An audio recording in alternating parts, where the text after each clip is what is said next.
ये incline plane है, angle of inclination 30 degree, mu की वैल्यू 2√3/5 और इसकी हाइट है 10 मीटर। ठीक है, आपको ये बताना है कि इस ब्लॉक का एक्सेलरेशन कितना होगा। अगर इसका एफ की वैल्यू 5 न्यूटन है और इस एफ की वैल्यू 10 न्यूटन है और इस एफ की वैल्यू 20 न्यूटन है, ये 3 क्वेश्चन है वास्तव में, और तीनों ही क्वेश्चंस में ब्लॉक का एक्सेलरेशन आपको बताना है।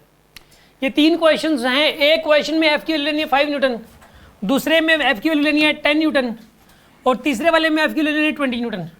और तीनों ही केसेस में आपको ये बताना है कि इस ब्लॉक का एक्सेलरेशन क्या होगा इस केस में। ठीक है ना। सुन, आप कैसे करोगे बताइए। आप यहाँ पे इसके अंदर जो है ना, एक पहले तो एमजी कंपाउंड ले लो आप। यार एक्सेलरेशन कैसे निकलता है ये बताओ आप मुझे। एक्सेलरेशन कैसे निकालते हैं? नेट फोर्स बाय नेट मास से। नेट फोर्स बाय नेट मास। तो नेट फोर्स भी कैसे निकालोगे? पहले सारे फोर्सेस दिखाओगे उसके ऊपर जो लग रहे हैं, सारे फोर्सेस दिखाओगे, फिर उनका नेट लोगे आप। ठीक है, फिर नेट फोर्स बाय मास करोगे, उसी से आंसर निकल के आएगा। तो एक काम करो, कंपाउंड्स लो पहले। एक इधर आएगा, एक इधर आएगा। इधर क्या आएगा? mg sin theta. mg sin theta कितना हो जाएगा यहाँ पे? 25 न्यूटन। mg cos थीटा कितना हो जाएगा बताइए?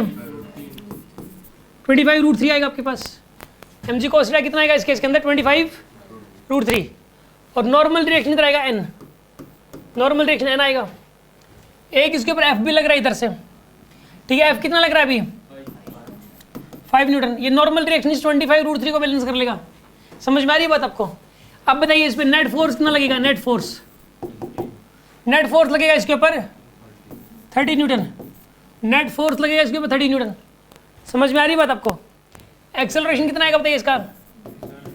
Force by mass. अरे फ्रिक्शन भी तो लगेगा ना यार, ये फ्रिक्शन के बारे में भूल ही गए हम लोग। फ्रिक्शन कितना लगेगा बताइए आप? फ्रिक्शन मैक्सिमम कितना लग सकता है? एफ एस मैक्स होता है म्यू इंटू एन के बराबर। म्यू कितना है इस केस के अंदर? और नॉर्मल डायरेक्शन कितना है यहाँ पे? 25√3। तो आंसर कितना आएगा यहाँ पर? ये 30 न्यूटन आएगा फ्रिक्शन।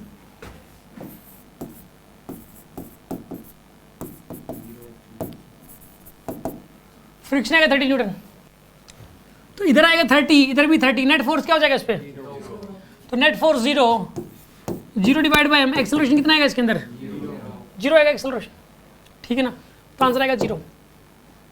आपने देखो अभी ना mg का ये वाला कंपोनेंट है जीडीजी रहेगा, नॉर्मल डायरेक्शन है जीडीजी रहेगा, ये 25 भी है जीडीजी रहेगा। बस इस 5 की जगह क्या कर दिया आपने? 10। अगर आप इस 5 की जगह 10 करोगे तो नेट फोर्स कितना हो जाएगा फिर? 5।